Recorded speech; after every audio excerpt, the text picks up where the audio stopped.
नमस्कार। ज्ञान तृप्ति महाविद्यालय 15 एलुपगढ़ में आपका हार्दिक स्वागत है। आज हम कर रहे हैं बीएससी सेकेंड ईयर के लिए हमारी जो यूनिट चल रही है कोऑर्डिनेशन केमिस्ट्री, उसको कंक्लूड करेंगे, अपने उसको खत्म करेंगे आज। अब हम बात कर रहे हैं, कल हमने बात की थी, लास्ट वीडियो में हमने बात की थी लास्ट वीडियो में हमने बात की थी टेट्राहेड्रल प्रकार के कंपाउंड्स के अंदर जो आइसोमेरिज्म पाई जाती है, ज्योमेट्रिकल प्रकार की या जो ज्यामितीय समावता जो पाई जाती है, प्रकाशिक समावता, उसके बारे में हम बात करते हैं। ठीक है। वर्ग समतलीय आकृति में केंद्रीय परमाणु के चारों और वर्गाकार क्षेत्र में 4 समूह होते हैं। ये समस्त समूह उसी एक ही तल में होते हैं जिसमें कि केंद्रीय परमाणु होगा। अतः इस आकृति में ज्यामितीय समावता की संभावना तो होती है, लेकिन प्रकाशिक समावता की संभावना नहीं होती। अब इसका केवल एक ही अपवाद है। अपवाद स्वरूप मिल्स और क्रीबेल ने एक यौगिक 1935 में 2 प्रकाशिक समूहों डी और एल रूप में प्रदर्शित किया, और इस यौगिक का जो नाम था वो था आइसोब्यूटाइल डाइअमीन मेसोस्टेबुलिन डाइअमीन प्लेटिनम सेकंड क्लोराइड। ये इसका फार्मूला है PTNH2 CH2CCH5.CH2NH2NH2.CH2CCH3 इसकी संरचना को निम्न प्रकार से प्रदर्शित किया जाता है। अब इसमें ना कोई सिमेट्री का प्लेन है, ना ही सिमेट्री का अक्ष है, असममित है, तो ध्रुवण घूर्णकता इसके अंदर पाई जाती है। तो इस प्रकार से इसको प्रदर्शित किया जाएगा। इस प्रकार से इस यौगिक को प्रदर्शित किया जाता है। इस प्रकार से यौगिक होता है। अब देखो, ना इसमें कोई सिमेट्री का प्लेन है, मतलब ऐसा भी नहीं है कि हम इसको काट दें दोनों तरफ एक जैसा हो जाए, ना कोई सिमेट्री का अक्ष है जिस पर घुमाने से ये मूल यौगिक के जैसा बन जाए, ना इसके अंदर और कुछ चीज, ध्रुवण अघूर्णकता इसके अंदर, ध्रुवण घूर्णकता इसके अंदर पाई जाती है। तो ये एक यौगिक होता है प्रकाशिक समवायी के रूप में। बाकी ज्यामितीय समावता बहुत सारी इनमें पाई जाती है, और ज्यामितीय समावता के रूप में इनमें समपक्ष और विपक्ष, मतलब सिस और ट्रांस, दोनों प्रकार की ज्यामितीय समावता पाई जाती है। वर्ग समतलीय संकुलों में ज्यामितीय समावता बहुत सामान्य बात है। द्विप्रतिस्थापित संकुलों में यदि दोनों समूह एक ही तरफ स्थित हों तो उसे सिस समावी बनते हैं, जिनका कुछ ना कुछ द्विध्रुवाघूर्ण होता है। और यदि समान समूह अणु एक दूसरे के विपरीत स्थित हों तो उससे विपक्ष या ट्रांस समावी बनते हैं, जिनका द्विध्रुव आघूर्ण शून्य होता है।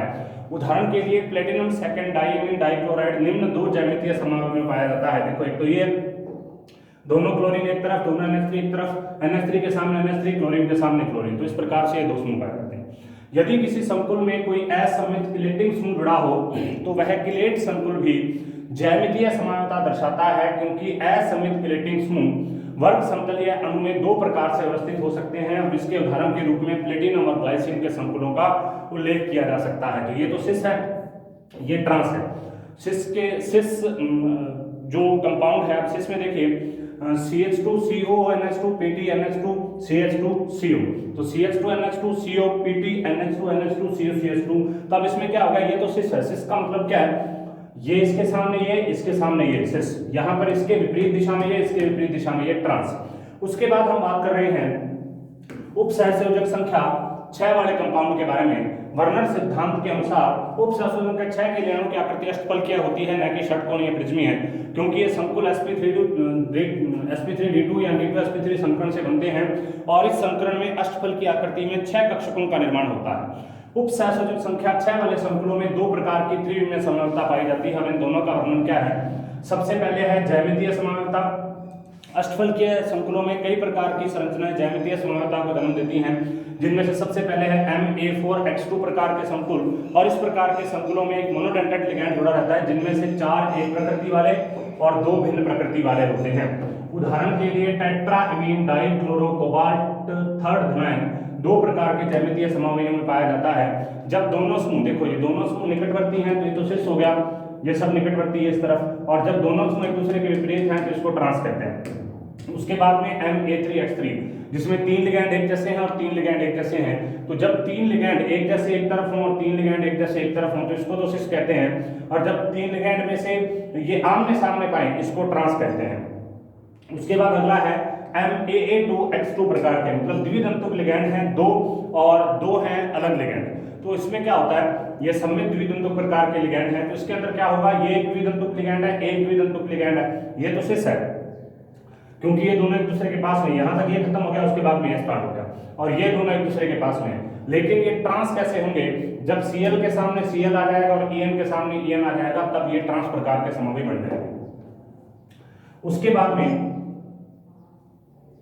प्रकाशिक समन्वयता। अष्टफलकीय संरचना युक्त संकुलों में कई प्रकार की प्रकाशिक समन्वयता भी पाई जाती है, जैसे Ma3, MaX2, MaX2/2। तो सबसे पहले Ma3 मतलब जिसके अंदर जो इसके अंदर लिगैंड है वो द्वितंतु प्रकार के लिगैंड है, और द्वितंतु प्रकार के लिगैंड पहले तो इस प्रकार से पाए जाएंगे, इसके पास में ये, इसके पास में। अब इसका दर्पण प्रतिबिंब इस प्रकार से बनेगा, मतलब ये एक दूसरे के विपरीत हो गए। दर्पण प्रतिबिंब वो होते हैं जो एक दूसरे पर पूर्णतः अध्यारोपित नहीं होते। तो जब मैं इसको उठाकर इस पर रखूंगा तो ये पूर्णतः एक दूसरे पर अध्यारोपित नहीं होंगे, तो ये इसके दर्पण प्रतिबिंब होते हैं। उसके बाद में ये इसके दर्पण प्रतिबिंब हो गए। उसके बाद में देखिए Ma2X2 प्रकार के संकुल। इस प्रकार के संकुल दो ज्यामितीय रूपों में पाए जाते हैं, एक होता है सिस और दूसरा होता है ट्रांस। इसमें सिस रूप तो सममित संरचना वाला होता है, लेकिन समकक्ष रूप की आणविक संरचना असममित होती है। अतः इस प्रकार की समकक्ष संरचना दो प्रतिबिंब रूपों में पाई जाती है, एक ये और एक ये, ठीक है। तो सबसे पहले देखो ये CuCl2, अब इसके सामने ये हो जाएगा एक दूसरे से, तो इसमें दर्पण प्रतिबिंब हो गए दोनों। यहाँ पर En इस तरफ है और उसका En दूसरी तरफ है, तो दर्पण प्रतिबिंब है। इसको उठाकर मैं इसके ऊपर रखूंगा तो पूर्णतः अध्यारोपित नहीं किया जा सकता। इनमें से एक D होता है, दूसरा L होता है, ठीक है। D वो जो समतल ध्रुवित प्रकाश के तल को दक्षिणावर्त घुमाता है, उन सभी को D कहते हैं, और जो समतल ध्रुवित प्रकाश के तल को वामावर्त घुमाता है, उन सभी को L कहते हैं। नेक्स्ट, इस प्रकार के यौगिक की उपयुक्ति भांति प्रकाशिक समन्वयता दर्शाते हैं। डाइअमीन डाइक्लोरो कोबाल्ट थर्ड एनायन का, देखो ये सिस है, ये देखो ये एक दूसरे के दर्पण प्रतिबिंब है। ये सिस है, सिस कैसे है, दोनों एक दूसरे के पास में, दोनों एक दूसरे के पास में, तो ये एक तरफ, तो ये सिस है, सिस से दर्पण प्रतिबिंब बनेगा। इसको उठाकर इस पर रखेंगे, अध्यारोपित करेंगे, तो ये एक दूसरे को पूर्णतः अध्यारोपित नहीं कर पाएंगे। उसके बाद है बहुनाभिकीय संकुल। कुछ बहुनाभिकीय संकुलों में प्रकाशिक सक्रियता या ध्रुवण घूर्णकता पाई जाती है। इसके उदाहरण है म्यू मिडो, mu nitro tetrakis, ethylene diamine, di cobalt third धनायन। तो देखो ये NO2, ये NH2, तो म्यू नाइट्रो, म्यू अमिडो, तो म्यू अमिडो, म्यू नाइट्रो, उसके बाद में ये सब है। तो अब इसमें किस प्रकार से पाई जाएगी, इसकी संरचना होती है ये वाली, इसकी संरचना ये है, देखो ये EN, यहाँ पर एक दूसरे ये EN। इसको जब हम इसमें देखेंगे, ये इधर है, ये इधर है, इसको उठाकर इस पर अध्यारोपित करते हैं तो एक दूसरे पर जो ये है एक दूसरे पर किसी भी प्रकार से अध्यारोपित नहीं हो जाते, ठीक है। अब इसमें एक और संभावना है कि इसमें आंतरिक प्रतिकार पाया जाए, मतलब इंटरनल कंपनसेशन पाया जाए, कंपनसेशन, जिसकी वजह से इसके जो ध्रुवण घूर्णकता है वो नष्ट हो जाए। तो वो इस प्रकार से होता है, मतलब जब ये दोनों रूप एक दूसरे के आमने सामने, देखो ये इसके सामने आ गया, ये इसके सामने आ गया, बीच में से काटेंगे एक दूसरे के, बिल्कुल दर्पण प्रतिबिंब है, डी और एल रूपों में इसको पृथक नहीं कर सकते, तब ये मेसो रूप होता है। इसमें किसी भी प्रकार की कोई भी ध्रुवण घूर्णकता नहीं पाई जाती। EDTA, CO थर्ड EDTA संकुल के दो प्रतिबिंब हैं, एक ये है और एक ये है। इस प्रकार से इसके प्रतिबिंब बनते हैं, दर्पण प्रतिबिंब है। तो इतने बड़े बड़े जो कंपाउंड है ये कभी नहीं आते, बस थोड़ा आपको इसके बारे में ध्यान रखना होता है कि ये कंपाउंड भी पाए जाते हैं। पॉलिंग का, अब देखो संक्रमण धातु संकुलों का VBT थ्योरी। संक्रमण धातु संकुलों का VBT थ्योरी क्या है उसके बारे में हम बात करते हैं। देखिए पॉलिंग का संयोजकता बंध सिद्धांत संक्रमण धातु संकुलों में बंध समझाने में काफी महत्वपूर्ण है। तो इसमें सबसे पहले क्या है, केंद्र में स्थित संक्रमण धातु परमाणु या आयन के पास रिक्त डी कक्षक उपलब्ध होते हैं। अतः ये धातु परमाणु लिगैंड परमाणुओं के साथ बंध बनाने के लिए कई रिक्त कक्षक उपलब्ध कराते हैं। इन रिक्त कक्षकों की संख्या केंद्रीय धातु परमाणु की कोऑर्डिनेशन संख्या के बराबर होती है। विभिन्न प्रकार के रिक्त कक्षक संकलित होकर समान आकार और आकृति वाले संकलित कक्षक बना लेते हैं, और विभिन्न प्रकार के संकरण कक्षकों की आकृति भिन्न भिन्न होती है। इसी के अनुसार संकुल लवणों की आकृति होती है। देखो अगर sp3 होगा तो चतुष्फलकीय हो जाएगा, बंध सामर्थ्य 2, dsp2 होगा तो वर्ग समतलीय हो जाएगा, d2sp3 sp3 d2 होगा तो अष्टफलकीय हो जाएगा। तो इस प्रकार से ये इसके उदाहरण है। चतुष्फलकीय का उदाहरण है NiCN4 MnO4 ZnNH3 की 4 2+। वर्ग समतलीय का उदाहरण है NiCN4 2 PtNH3 की 4+2, और D2sp3 sp3d2 का उदाहरण है CONH3 की 6 3+, FeCN6 3- PtCl6 -2 और CrNH3 की 6 3+। उसके बाद फोर्थ, संकुल बनते समय लिगैंड समूह को इलेक्ट्रॉन दाता की तरह व्यवहार करते हैं, और धातु परमाणु जो है वो इलेक्ट्रॉन को पाता की तरह व्यवहार करते हैं। अब देखो यहाँ पर एक और कंडीशन आती है, लिगैंड का अबंधी इलेक्ट्रॉन यूनिट से भरा हुआ कक्षक धातु आयन के रिक्त संकरित कक्षकों के साथ अतिव्यापन करके उप सहसंयोजक बंध का निर्माण करता है, और दोनों कक्षकों में जितना प्रभावी अतिव्यापन होगा उतना ही प्रबल उन दोनों के मध्य का बंध होगा और उतना ही अधिक उस संकुल का स्थायित्व हो जाएगा। हम जानते हैं संकरित कक्षक दिशात्मक होते हैं, अतः ये ज़्यादा प्रभावी अतिव्यापन कर सकते हैं, इसीलिए संकरण के द्वारा हम इसकी व्याख्या करते हैं। तो sp3 की तुलना में dsp2 और v2sp3 इस प्रकार से इनके दिशात्मक गुण भी बढ़ रहे हैं और इस प्रकार से इनकी जो सामर्थ्य है वो भी बढ़ रही है।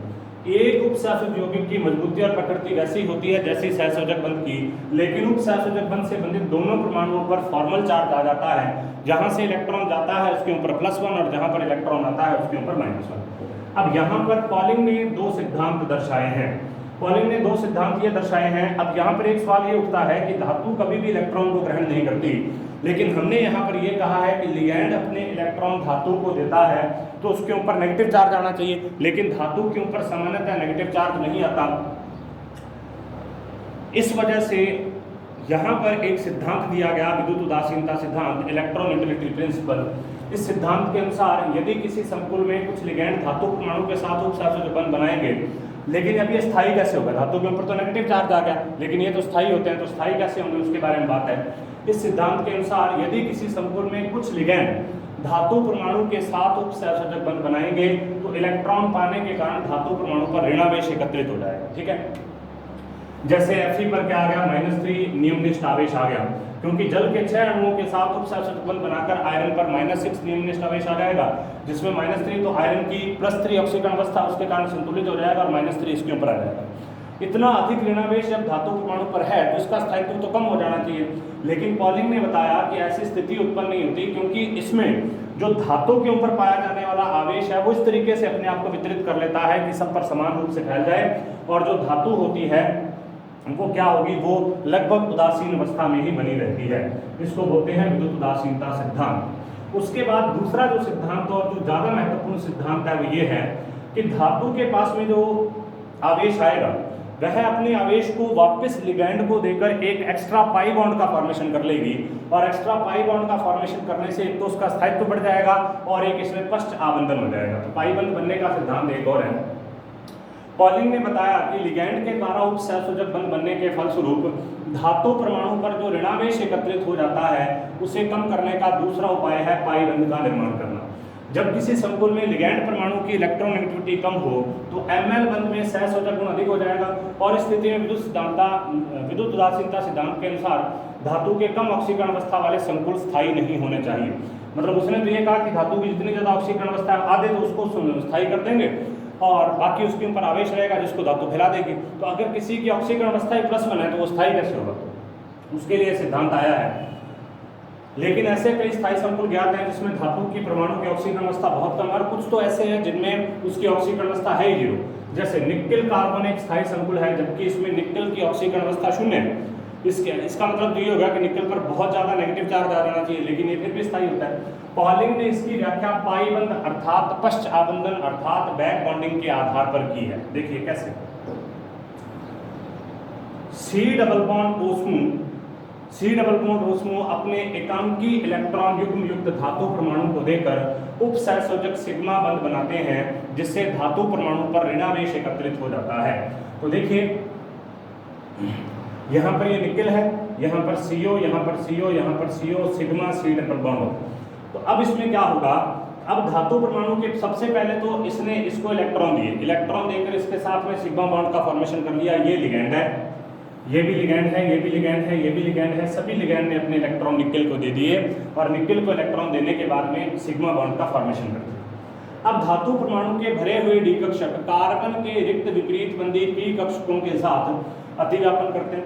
अब धातु के पास जब ये इलेक्ट्रॉन आ गए तो भरे हुए कक्षक है, अब कार्बन के पास कुछ कक्षक रिक्त होंगे, विपरीत बंधी होंगे, उनके साथ में अतिव्यापन करके किसका फॉर्मेशन कर लेंगे? पाई बॉन्ड का।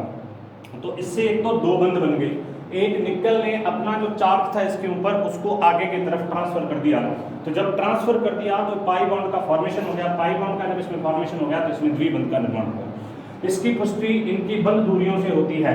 विभिन्न धातु कार्बोनिल में मेटल कार्बन बंध दूरी एकल बंध की दूरी से हमेशा कम होती है। देखिए यहाँ पर पश्च आबंधन इसमें पाया जाता है। ये मेटल कार्बन है, इनके मध्य पश्च पाई बंध पाया जाएगा।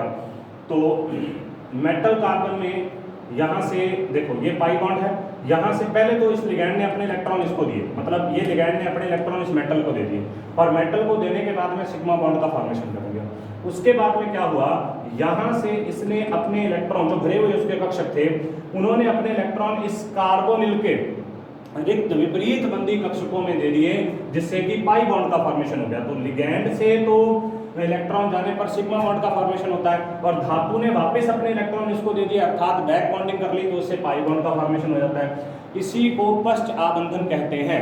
मतलब लिगैंड द्वारा इलेक्ट्रॉन देना, तो एक चीज समझ में आती है कि लिगैंड का काम है इलेक्ट्रॉन प्रदान करना, लेकिन धातु द्वारा वापस इलेक्ट्रॉन इसको देना, इसको बैक बॉन्डिंग कहते हैं।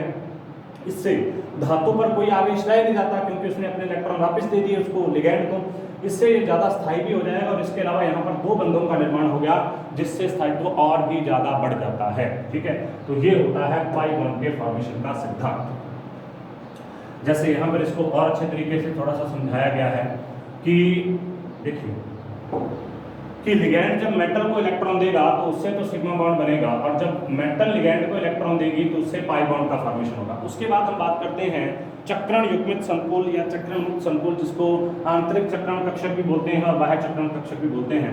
संकुल यौगिक बनाते समय धातु परमाणु या आयन संकरण में किन किन कक्षकों का उपयोग करते हैं, इस हिसाब से संकुल यौगिक मुख्य रूप से दो प्रकार के हैं, क्रमशः निम्न चक्रण और उच्च चक्रण।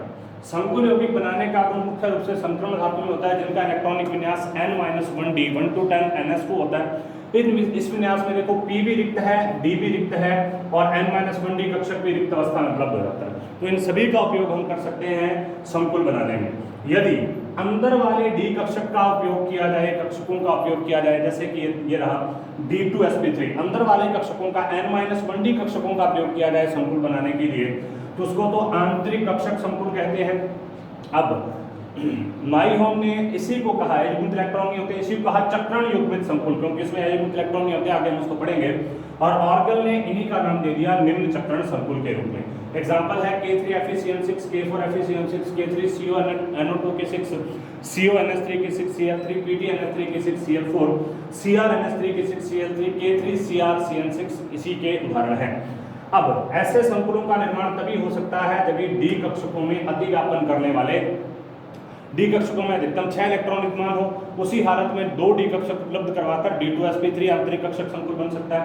उदाहरणार्थ Ni+2 आयन का इलेक्ट्रॉनिक विन्यास D8 है। यह sp3 और dsp2 संकरण द्वारा चतुष्फलकीय वृत्त समतलीय संकुल तो बना सकता है, लेकिन अष्टफलकीय संकुल का निर्माण नहीं कर सकता।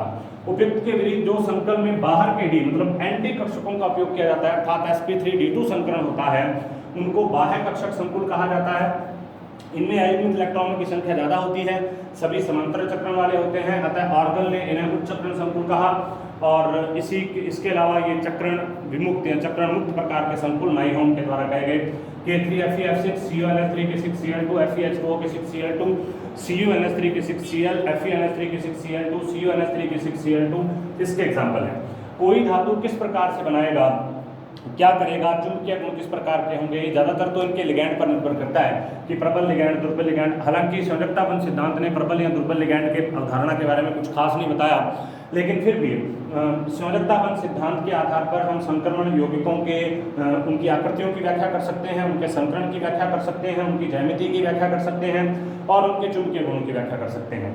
कई बार हम इसके रंग की व्याख्या भी कर सकते हैं, लेकिन इसका खुद की कमी भी है कि ये जो संयोजकता बंध सिद्धांत है, संयोजकता बंध सिद्धांत प्रबल और दुर्बल क्षेत्र लिगैंड के बारे में कुछ खास बातें हमें नहीं बताता, लेकिन यहाँ पर प्रबल और दुर्बल लिगैंड का महत्व बहुत अधिक है। तो देखिए कुछ एग्जाम्पल्स हम यहाँ पर करते हैं। संयोजकता बंध सिद्धांत के आधार पर संक्रमण धातु संकुलों की ज्यामिति और चुंबकत्व की व्याख्या। उदाहरण के लिए सबसे पहला कंपाउंड है K4FeCN6। सबसे पहले तो इसका नाम पोटेशियम फेरोसाइनाइड, उसके अलावा इसका जो IUPAC नाम होता है वो होता है hexacyano, potassium hexacyanoferrate, potassium hexacyanoferrate और सेकंड, ठीक है। फेरेट इसलिए क्योंकि यहाँ पर Fe जो होता है वो प्लस ऑक्सीजन होता है। अब देखो इस संकुल में केंद्रीय परमाणु की उपसहसंयोजक संख्या 6 है, उसका हमें कैसे पता चला? पहले तो हम उसको लिख देंगे कि केंद्रीय परमाणु की उपसहसंयोजक संख्या 6 है, क्योंकि ये लिगैंड इसके साथ में 6 जुड़े हुए हैं।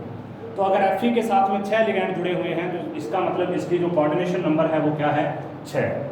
ठीक है, सबसे पहले तो इसकी कोऑर्डिनेशन नंबर कितनी है? 6। तो केंद्रीय अष्टफलकीय होना चाहिए।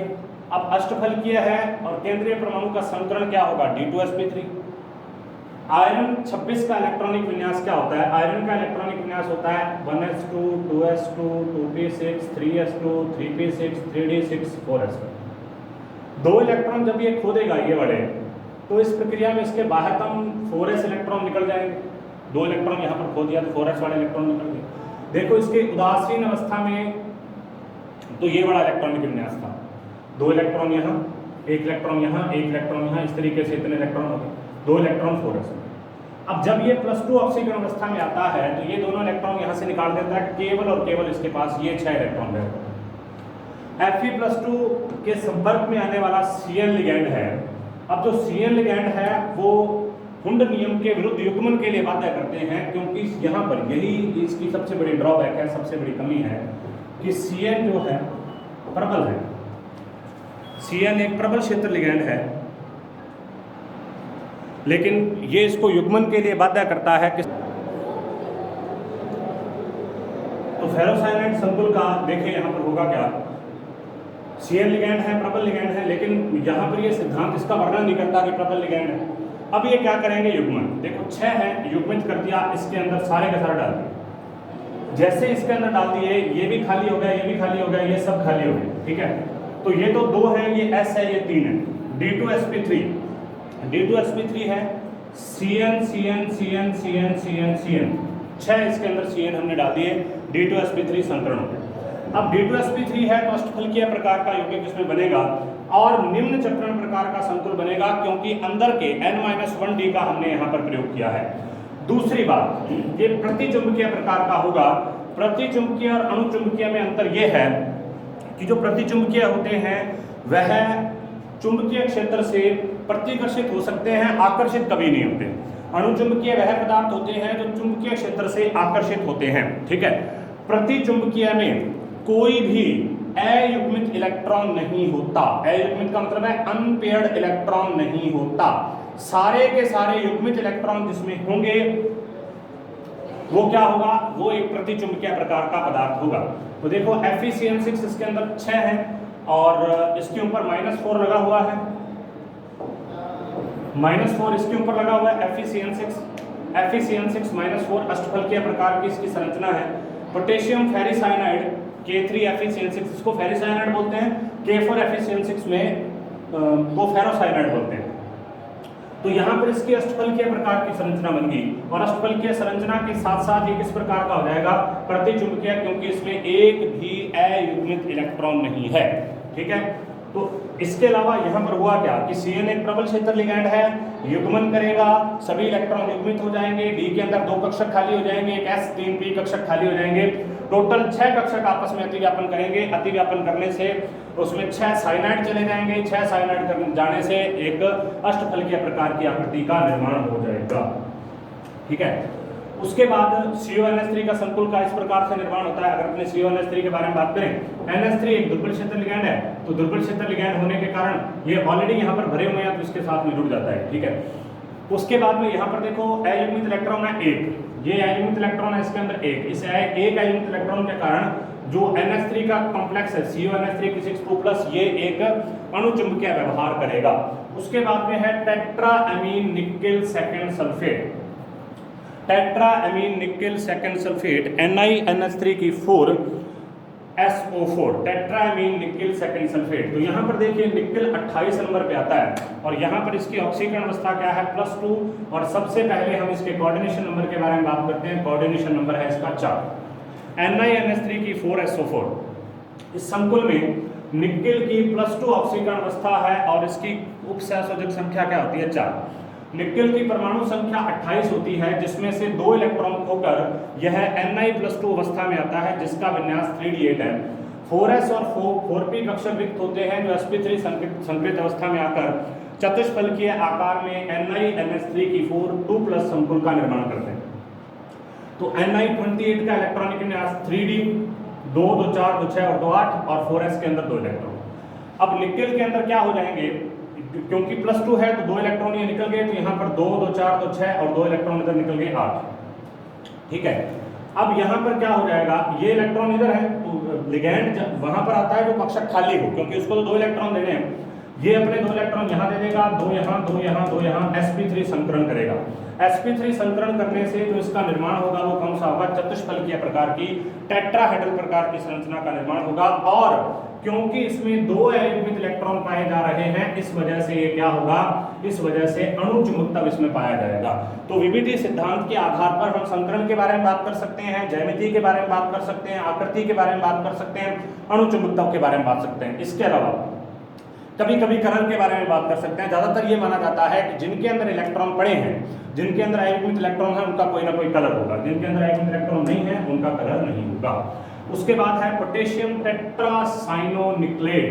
पोटेशियम टेट्रासाइनोनिक्लेट, तो सबसे पहले ये केंद्रीय धातु है, केंद्रीय धातु का कोऑर्डिनेशन नंबर 4 आ गया, पोटेशियम इसके साथ में जुड़ा हुआ है, प्रतिचुंबकीय प्रकार का पदार्थ होगा, प्रतिचुंबकीय प्रकार का पदार्थ होगा।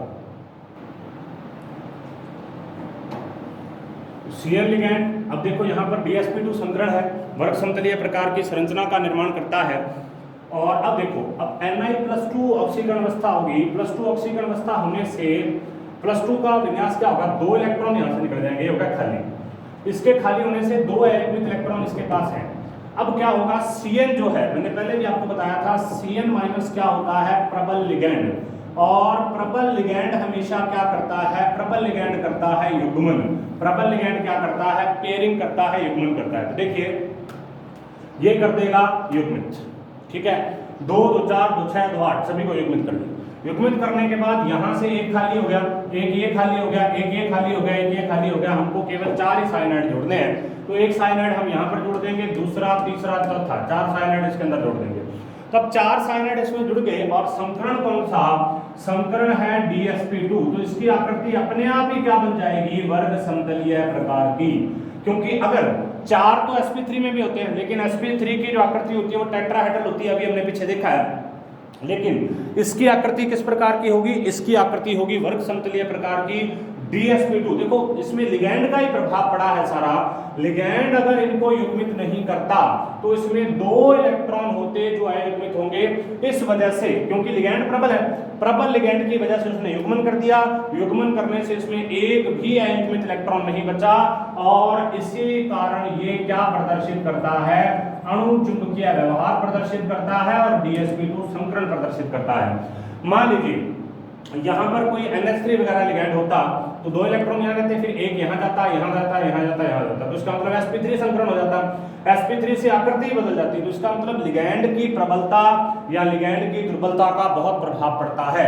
और मैं बार बार बता रहा हूँ, वीबीटी सिद्धांत के फेल होने का या वीबीटी सिद्धांत की कमी सबसे बड़ी यही है कि इसने ऐसा तो बता दिया कि ये चक्रण करता है, ये युग्मन करता है, ये युग्मन नहीं करता, लेकिन कौन सा युग्मन करता है और कौन सा युग्मन नहीं करता उसके बारे में नहीं बताता है। ठीक है, नेक्स्ट देखिए, DsP2 संकरण के पश्चात 4 Cn लिगैंड में इलेक्ट्रॉन युग्मन करके निकल का वर्ग समतलीय संकुल का निर्माण हो जाता है। इस प्रकार से वर्ग समतलीय संकुल बन गया, NiCN वर्ग समतलीय प्रकार के संकुल का निर्माण। ठीक है, तो अब देखो इसकी आकृति क्या है, NiCN+2 की आकृति DsP2 संकरण के कारण वर्ग समतलीय होती है।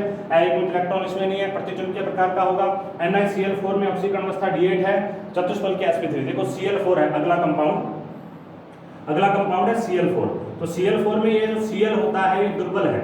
Cl क्या होता है, वीक लिगैंड होता है, दुर्बल लिगैंड होता है। इस दुर्बल लिगैंड के कारण ये क्या कर सकता है, युग्मन नहीं कर सकता। इसी वजह से इसमें संकरण कौन सा, sp3, 2 अयुग्मित इलेक्ट्रॉन, इस वजह से क्या हो जाएगा, अणु चुंबकीय। तो NiCN4 जो है, NiCN4-2 तो प्रतिचुंबकीय है, NiCl4-2 जो है अणु चुंबकीय है। और उसमें NiCN4-2 में तो आकृति पाई जाती है DsP2 वाली, मतलब वर्ग समतलीय है। और जब हम बात करते हैं NiCl4 में, तब इसमें आकृति पाई जाती है अणु चुंबकीय प्रकार। तो आज हमने BSc सेकेंड ईयर के लिए कोऑर्डिनेशन केमिस्ट्री को कंप्लीट किया है। इसकी 3 यूनिट हम कंप्लीट कर चुके हैं। क्रोमेटोग्राफी होगी एक फर्स्ट यूनिट और ये 3 यूनिट हम कंप्लीट कर चुके हैं। अब जो आपको यहाँ तक पढ़ाया गया है उसको आप हर रोज़ अध्ययन करते रहें। नेक्स्ट कुछ दिनों में आपकी ऑफलाइन क्लासेस भी स्टार्ट होने वाली हैं, तो उससे आप और अध्ययन कर सकते हैं। किसी प्रकार की आपको समस्या हो तो आप उसमें बता भी सकते हैं। धन्यवाद।